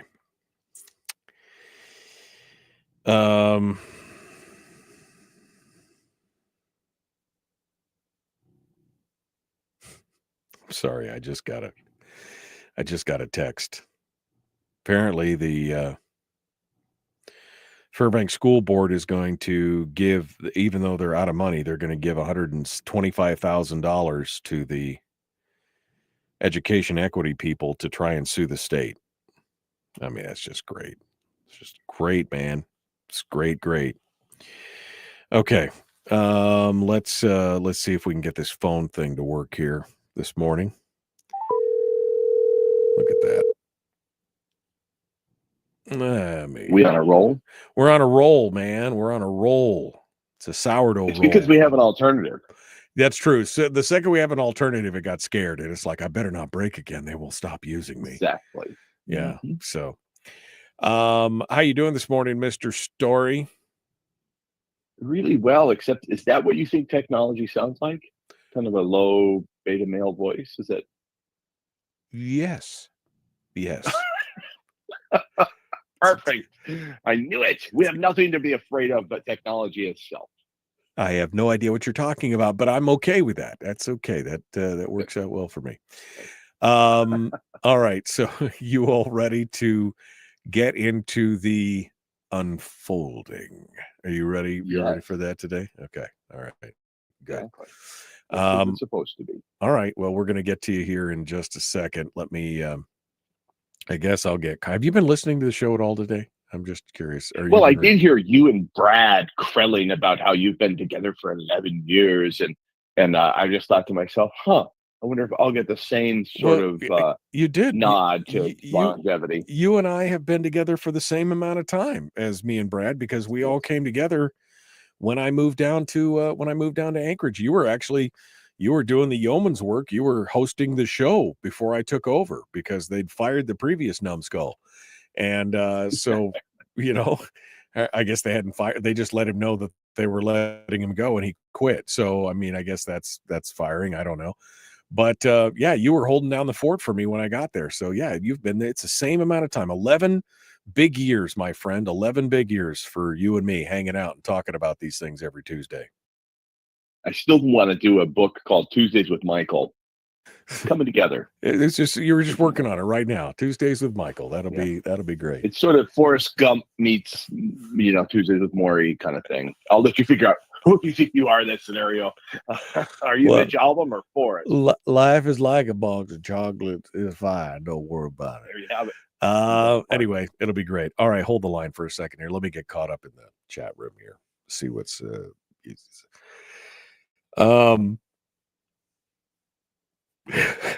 Frank just said it. Use our own money to sue ourselves. That's what we get from those with higher education, right? I mean, they're complaining about how they don't have any money, but they're going to go ahead and split off $125,000 to sue the state for more money. There's some irony to that. There is some definite irony to that, for sure. I will always do both heating oil and natural gas. One must always have a backup, and one is cheaper.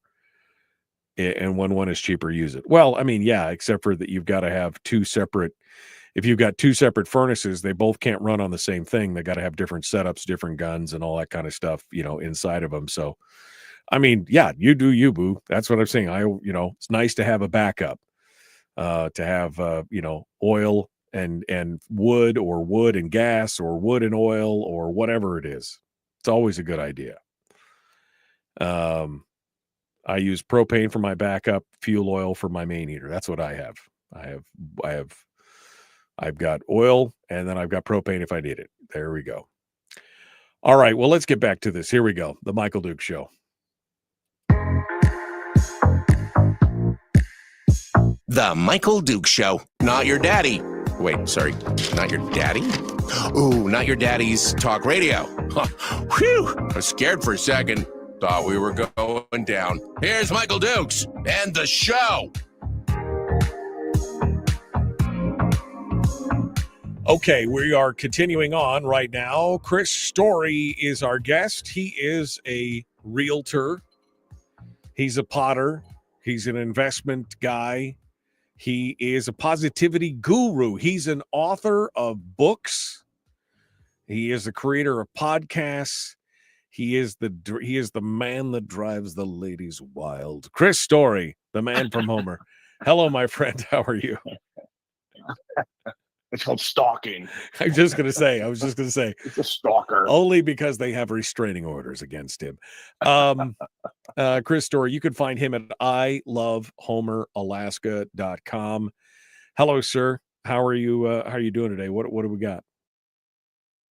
I want to talk about something I call unfolding. And if you'd allow me just a quick moment of an indulgence, I'll read just a quick paragraph from my brand new book, the Millionaire Code, but it Okay. will tie in. I promise. It's Okay. not a All self-promotion. right. No, it's okay. I mean, I'm okay with self-promotion. Shameless self-promotion is what I'm built on.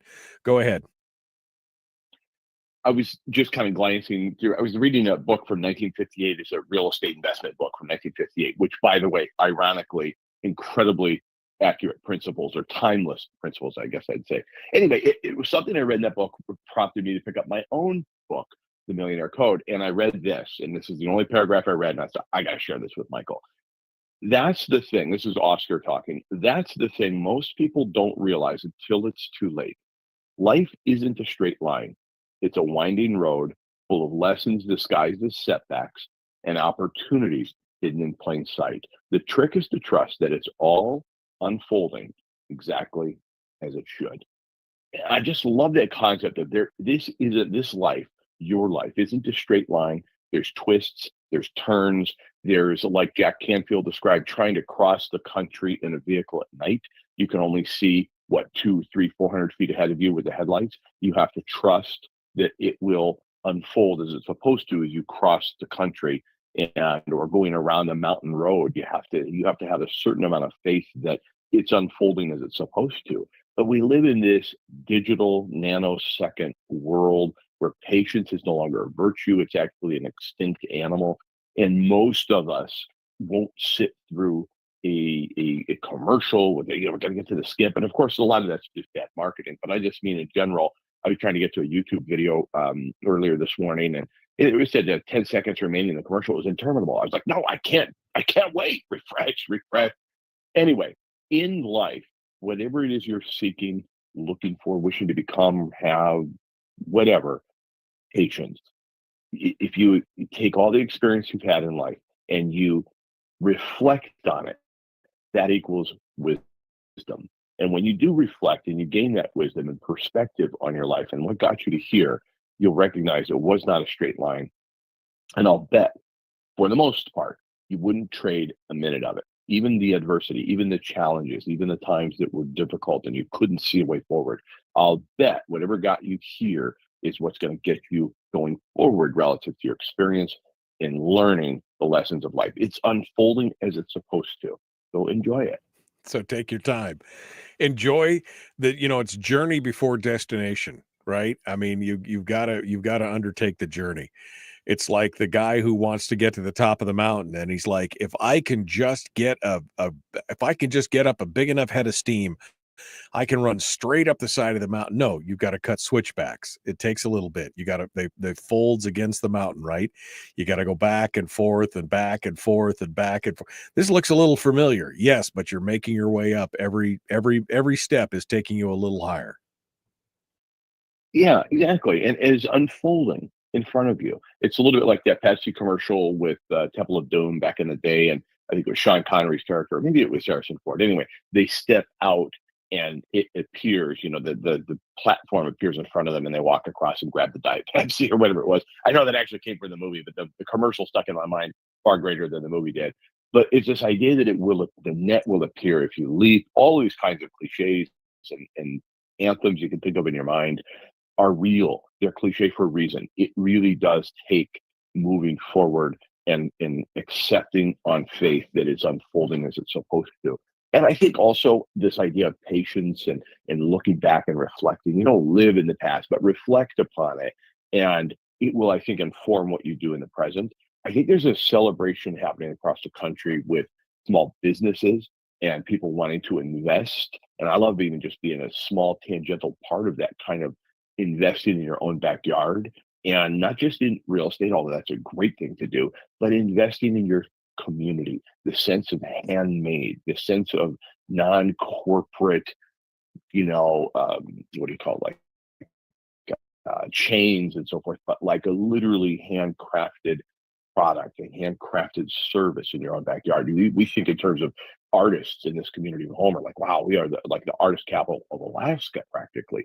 But we also have we have artisan coffees, we have artisan bakers, and we've got Captain's Coffee Roasting Company right here, one of the biggest roasters in the state, handcrafted. And then you think about, wait a minute, there's also many services. And I'd say Dave and Eileen Becker's radio stations, which now you've taken the torch and continue that legacy. What you do every day, 5 days a week, and on your radio station 7 days a week is handcrafted, live and local whenever possible. You're meeting a service right here in the community. You could have gone to Hollywood. You could be a voice actor anywhere. You did any radio programming in the world. You are that talented, and I'm not brown nosing because I already got the check. I'm just saying it's a reality that shows in the backyard, which happens to be near and dear to your heart, and you provide a wonderful experience. And this life is unfolding in front of you just as it's supposed to, and everyone has that opportunity. It might be hiding in plain sight, but it's right there within your reach. I think you make a valid point when you talk about the lack of patience these days. I mean, we become a society of immediacy, and we seem to forget. You know, what's the old axiom? Good things come to those who wait, and they're like, screw that, I want it now, right? I mean, it just seems like that's the new mantra for today. Yeah, exactly. But yet at the same time, we all appreciate handcrafted. We all appreciate something that's been thoughtfully made and artisan and all of those kinds of things, which almost are having a rebirth for a reason.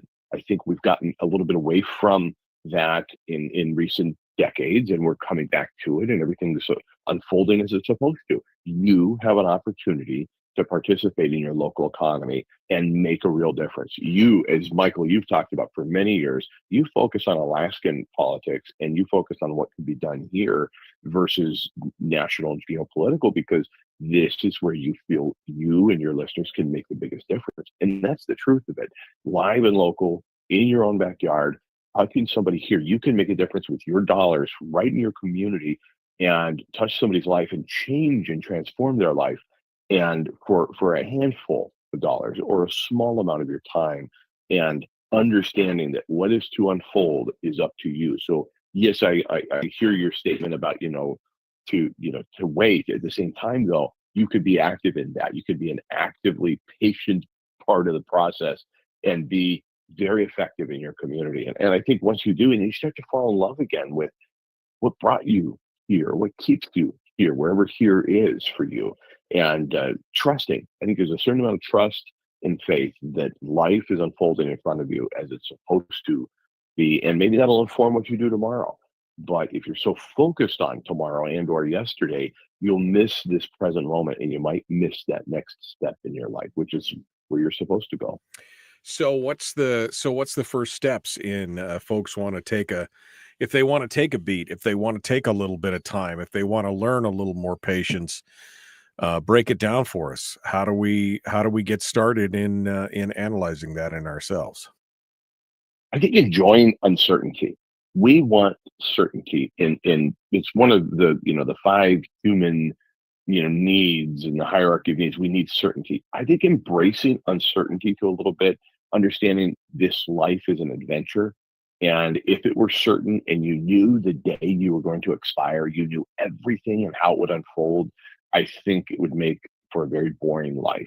So embracing uncertainty and trusting that it's unfolding in front of you as it's supposed to. You have opportunity, you have choice, you have free will, but at the same time, when you've made that choice and you stick with it and you have patience, don't pull the plant up by the roots to see if it's growing. Have some patience. That means using fertilizer, water, weeding, all the things that go into a great garden, make a great life. At the same time, having a certain amount of comfort with uncertainty and trusting in the unfolding, because it's happening whether you like it or not. Like right now, for example, you and Brad were talking about what's going on in Iran and the impacts it's going to have on Alaskan oil prices and everything. I'm in the back of the plane, trusting the pilots, trusting the mechanics that got the engines prepared, the people that serviced the fuel and took the care that it took to get that plane into the air. I'm having to just sit back a little bit and try to understand what's happening, be thinking critically, but also having a certain amount of faith that this is going to unfold as it's supposed to, because otherwise I could ad nauseum stress myself into ulcerated colitis, and I'd rather not at this point in time. There's something I'm here to do. Right. I'm going to stay focused on it and have some trust in the pilot and co-pilot that we put in place. We've already talked about how much you love flying. So we know all about that. You're going to put all that trust in those, or you put all that trust in those folks up there. But you're right. I mean, we've got to, at some point, we got to focus on what we can do. And I mean, this goes back to understanding the things we change and understanding the things we can't change and having the wisdom to know the difference, and then being patient that what we're doing is going to work out in the end, to let it unfold in front of us. And moving, I've seen a tremendous amount of success in my own life just by taking some action versus inaction, and doing something versus nothing. But again, when I get hyper local with it, whatever it is I'm doing, makes the biggest difference. It's a little bit like a mutual friend of ours, Kipper McGee, talks about the stiletto heel on the linoleum floor versus the platform shoe. And I know you know a lot about high heels, so that's why I'm continuing to use that reference. But when you are focused where you are with what you've got, you'll make the biggest impact. And if you start to feel like you can't see around the next corner, trust in the uncertainty and keep moving forward. You're going to get where you're supposed to go. Chris Story is our guest. ilovehomeralaska.com. His latest book is called The Millionaire Code. You want to tell us a little bit about it, Chris, before I let you go here? A friend of mine read it recently, and he said, I didn't realize it's a sequel to The Backyard Millionaire. And it's like, well, it really isn't. It's a continuation, or it's another conversation between Oscar and August. And so if you read The Backyard Millionaire, it's like revisiting, or you're just overhearing a few more conversations between these two characters, which are amalgamations in my life of things that mentors of mine personally, like I dedicated this book to Charles Huff, who gave me a book back in 1992 called The Buy and Hold Real Estate Strategy. He's also a combination of my father and other investors I've worked with and for in life. But it's a great little tale. You can read it in 45 minutes. And as I told a friend last night, I'm always selling. So I sent it to a friend down in Lower 48, and I said, you should read this because you might get one idea that could change your life. And he goes, okay, I'll buy it already. Okay, I'll buy it. Wait, I just sent it to you. So you could, anyway, No, I sent him a link. I sent him a link. Always be closing. You sent him a link. Okay, because I thought you'd be like, I sent him the book, and then he's like, okay, I'll buy it already. But wait, I just get I Love Homer Alaska is where you give your love to Chris over there. Go over there and take a look at it. He's got all of his various books, his writings, links to his podcasts. He's going to be live on the air today at 1 p.m. here on my stations down here in the peninsula, KGTL, KPEN. He's on Tuesdays and Thursdays. Tuesdays is what? Backyard Millionaire, and Thursdays is which one is which? It's on Top of the World Tuesdays and Backyard Millionaire Thursdays, but it doesn't matter. It's a good time. It's a good time. Yeah. I love listening to it. So I'll be working away and it'll be playing in the background, and I can snicker and send him text messages to mess him up. That's what it's all about. All right, Chris Story. So snarky. I know. That's what it's all about. That's right. All right, Chris Story, thank you so much, my friend. Appreciate you coming on board and joining us today. Folks, we're out of time. Tomorrow, Bob Griffin and the folks from the Alaska Dive Rescue Rescue and Recovery, they're going to be with us. Thanks for coming in. All right, my friends, and I am like Lisa. I love being part of the community in a positive way. It's why I do this show why else would I get up at 4:30 every morning to do this? Because although I didn't get up at 4:30 this morning, I'll admit I didn't get up till 10 after 5 because it was hard this morning. It was hard. All right, my friends. Well, we will see you tomorrow. Be kind. Love one another. Live well. Have a great day.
We've shed our terrestrial radio skin, and now we are slimy lizard internet people.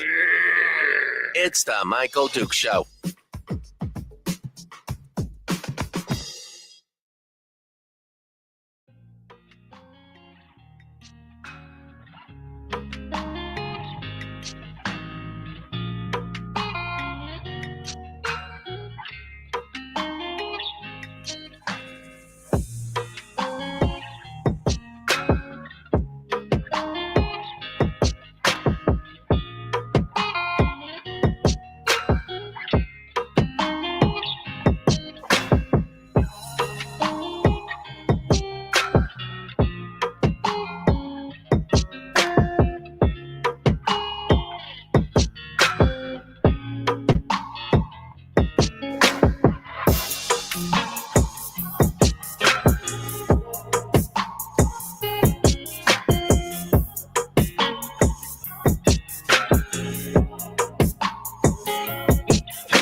Bye.